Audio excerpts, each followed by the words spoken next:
First story: The Silent Campfire. My name is John, and I've been a park ranger at Yosemite National Park for over a decade. One summer evening, I was on a routine patrol when I spotted a campfire in a remote area that wasn't designated for camping. It was nearly dusk, and I was about 2 miles from the nearest trailhead. As I approached, I saw the fire was still burning, but there was no one around.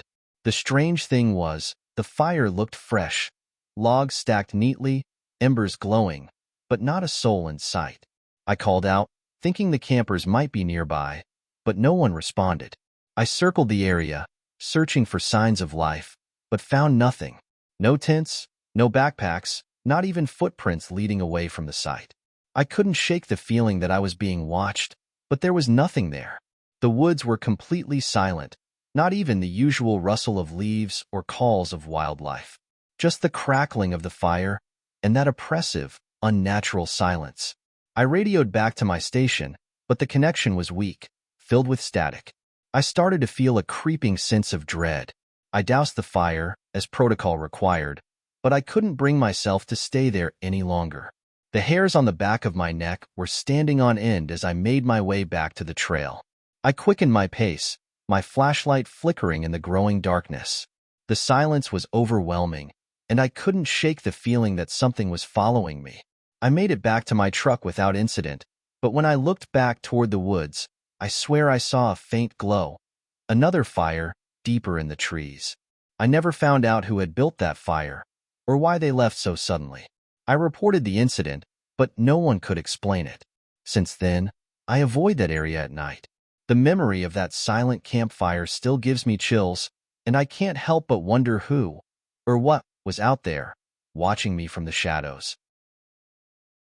Second story: The Lurker in the Shadows. I'm Sam, and I've been a park ranger in the dense forests of the Pacific Northwest for nearly 15 years. One evening, while patrolling a particularly isolated trail, I got a feeling of unease that I couldn't shake. The woods were darker than usual, the underbrush thicker, almost suffocating. As I made my way through the trail, I heard something rustling in the bushes behind me. I stopped, listening intently, but the sound stopped too. I turned on my flashlight, scanning the trees, but saw nothing. I tried to ignore it, chalking it up to animals, but my gut told me otherwise. I continued on, but the rustling resumed, this time closer. It wasn't a random animal scurrying. It felt deliberate, like something was tracking me. My heart started to race, and I could feel my pulse in my ears. I sped up, my hand instinctively reaching for my radio, but I hesitated, not wanting to sound paranoid. Suddenly, I heard a loud snap, like a branch breaking underfoot, and I froze. The forest was still, unnervingly so. I felt a chill crawl up my spine, the sensation of being watched becoming unbearable. Slowly, I turned around, and that's when I saw it, a figure, partially obscured by the trees, watching me. I couldn't make out any details, just the outline of a person, motionless, staring. My instinct screamed at me to run, but I forced myself to stay calm. I backed away slowly, never taking my eyes off the figure. As soon as I was a safe distance, I turned and bolted down the trail, my heart pounding in my chest. When I reached my vehicle, I looked back, but the figure was gone. I reported the incident, but there was no trace of anyone. No footprints, no signs of a camp, nothing. Now, I can't walk that trail without feeling eyes on me, and I've heard from other rangers that they felt the same. There's something out there, lurking in the shadows, and I don't plan on finding out what it is. Third story: The Disappearing Cabin. I'm Dave, a park ranger in Shenandoah National Park. A few months ago, I was assigned to check out an old cabin deep in the woods, rumored to be a hotspot for illegal activity. I'd heard stories about it, strange noises, people going missing, but I didn't believe in that sort of thing. The hike was long and grueling, the forest thick and foreboding. As I approached the cabin, I noticed something odd. The structure, though old and dilapidated, seemed to be in worse shape than I expected. The roof was caved in, the windows shattered, and the door hung off its hinges. I stepped inside, and immediately, a wave of unease washed over me. The interior was dark, cold, and damp. The floorboards creaked underfoot, and the air smelled of rot. I shone my flashlight around, revealing rusted tools and scattered debris, but what caught my attention was the back wall. There, scratched into the wood, were deep gouges, like someone had clawed at the wall in desperation. My blood ran cold as I took in the scene. It was too deliberate, too intense to be the work of animals. The realization hit me hard. Something terrible had happened here. I quickly decided to leave, but as I turned to go, I heard a faint sound, like a soft whisper, coming from the corner of the cabin. My heart pounded as I spun around, but there was nothing there. The shadows seemed to shift and move, but it was just my mind playing tricks, right? I bolted out of the cabin, not stopping until I was back on the main trail. When I looked back, the cabin was barely visible through the trees, but the feeling of dread lingered. I've avoided that area ever since. The park is a big place, and some places are better left alone. Fourth story, The Hidden Trap. My name is Lisa, and I've worked as a park ranger at Denali National Park for over 10 years. Last winter, I was patrolling a remote area known for its rough terrain and unpredictable weather. The snow was deep, and the wind was howling, making visibility nearly impossible. I was halfway through my route when I noticed something unusual, a faint trail leading off into the trees, where there shouldn't have been one. Curiosity got the better of me, and I decided to follow it. The path wound deeper into the forest, the snow crunching under my boots, the trees closing in around me. As I pushed forward, I stumbled upon an odd clearing. The snow was disturbed, and there were signs of movement, broken branches, disturbed earth, but no tracks leading in or out. My gut told me something was off, but I couldn't quite put my finger on it. Then, I saw it, a tripwire, nearly invisible in the snow. My heart skipped a beat as I realized what it was. Someone had set a trap out here, and I had nearly walked right into it. I crouched down, examining the wire, my pulse quickening. It was old, rusted, but still deadly. I carefully backed away, scanning the area for more traps. The thought that someone, or something, had set this up made my skin crawl. Who would go to such lengths in the middle of nowhere? And why? I made my way back to the main trail as quickly and quietly as I could, my eyes darting around for any sign of movement. The forest felt hostile, like it was hiding something, or someone. When I finally reached my truck, I radioed in my findings. A team was sent to dismantle the traps, but they never found the person responsible. Now, every time I patrol that area, I'm on high alert. The wilderness is unpredictable, and sometimes, it's not the animals you have to worry about. Fifth story, The Strange Disappearance. I'm Mark, and I've been a ranger at Grand Teton National Park for nearly 20 years. Last summer, I was part of a search and rescue operation for a young woman who had gone missing on a popular trail. She was an experienced hiker, but she hadn't been seen for 2 days. We scoured the area, but there was no sign of her. No tracks, no gear, nothing. It was like she had vanished into thin air. As the days wore on, we expanded our search, covering more ground, but the feeling that something was wrong gnawed at me. On the third day, we found her. Or rather, what was left of her. Her body was discovered at the base of a steep cliff, broken and battered. It was a gruesome sight, but what disturbed me the most was the location. She was miles off the trail, in an area that was nearly impossible to reach without climbing gear, which she didn't have. The official report said she must have gotten lost, disoriented, and fallen. But I couldn't shake the feeling that there was more to it. Her eyes were wide open, frozen in terror, and her hands were clenched tight, like she had been trying to hold onto something or someone. The case was closed, but I couldn't let it go. I've seen enough accidents to know when something doesn't add up. Every time I hike that trail now, I can't help but look over my shoulder, half expecting to see her standing there, silently pleading for help. The mountains are beautiful, but they're also unforgiving, and sometimes they hold onto their secrets with a grip that's impossible to break.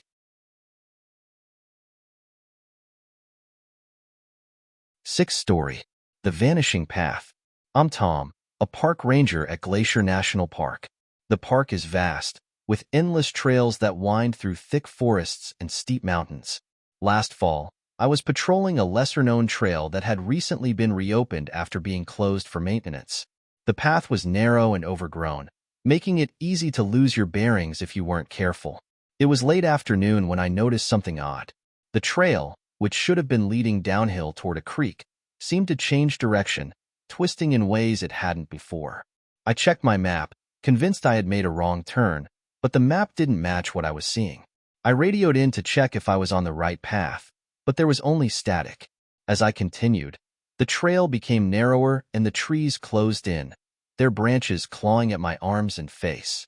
I began to feel uneasy, like I was being led somewhere I shouldn't be.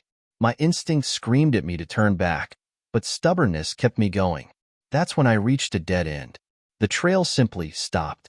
There was no clearing, no sign of a path forward, just dense forest. My pulse quickened as I realized the trail had completely disappeared. I turned around to retrace my steps, but the path I had just walked was gone. Panic set in as I tried to find my way back, but every direction I took led me deeper into the forest. The trees seemed to close in tighter, the air thick with a sense of dread. I started to think I might not make it out when, suddenly, I stumbled back onto the original trail. It was as if the forest had spit me out. I didn't waste any time getting back to my truck. I've never felt more relieved to see civilization. I later checked the maps and the trail logs. There was no record of any changes to the trail. To this day, I don't know what happened, but I haven't gone back to that part of the park since.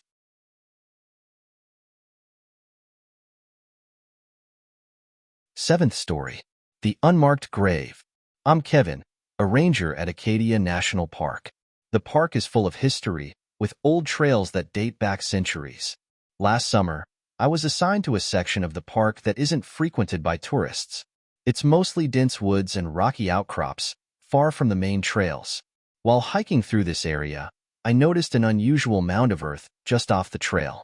It was small, no bigger than a couple of feet across, and looked out of place in the otherwise flat terrain. Curiosity got the better of me, and I decided to take a closer look. As I approached, I noticed that the mound was covered with old, rotting wood, like someone had tried to cover it up. The hairs on the back of my neck stood up, and a sense of unease settled over me. I had a bad feeling about what I might find, but I couldn't just walk away without investigating. Using my shovel, I carefully moved the earth and wood aside. It didn't take long before I uncovered what looked like a piece of old fabric, then something harder. Bones? My stomach turned as I realized I had found a grave, and not a recent one. I stopped digging immediately and radioed for assistance. When the authorities arrived, they confirmed what I feared. These were human remains, likely decades old. There were no records of anyone being buried in that area, and no missing person reports that matched. The discovery was unsettling, but what bothered me the most was the isolation of the grave. Who would bury someone out here, so far from everything? And why? The investigation is ongoing, but I've since avoided that part of the park. The thought of walking those trails alone, knowing what's hidden beneath the ground, still sends chills down my spine. Story number 8. The Unmarked Grave. I'm Kevin, a ranger at Acadia National Park. The park is full of history, with old trails that date back centuries. Last summer, I was assigned to a section of the park that isn't frequented by tourists. It's mostly dense woods and rocky outcrops, far from the main trails. While hiking through this area, I noticed an unusual mound of earth just off the trail. It was small, no bigger than a couple of feet across, and looked out of place in the otherwise flat terrain. Curiosity got the better of me, and I decided to take a closer look. As I approached, I noticed that the mound was covered with old, rotting wood, like someone had tried to cover it up. The hairs on the back of my neck stood up, and a sense of unease settled over me. I had a bad feeling about what I might find, but I couldn't just walk away without investigating. Using my shovel, I carefully moved the earth and wood aside. It didn't take long before I uncovered what looked like a piece of old fabric, then something harder. Bones? My stomach turned as I realized I had found a grave, and not a recent one. I stopped digging immediately and radioed for assistance. When the authorities arrived, They confirmed what I feared. These were human remains, likely decades old. There were no records of anyone being buried in that area, and no missing person reports that matched. The discovery was unsettling, but what bothered me the most was the isolation of the grave. Who would bury someone out here, so far from everything? And why? The investigation is ongoing, but I've since avoided that part of the park. The thought of walking those trails alone, knowing what's hidden beneath the ground, still sends chills down my spine.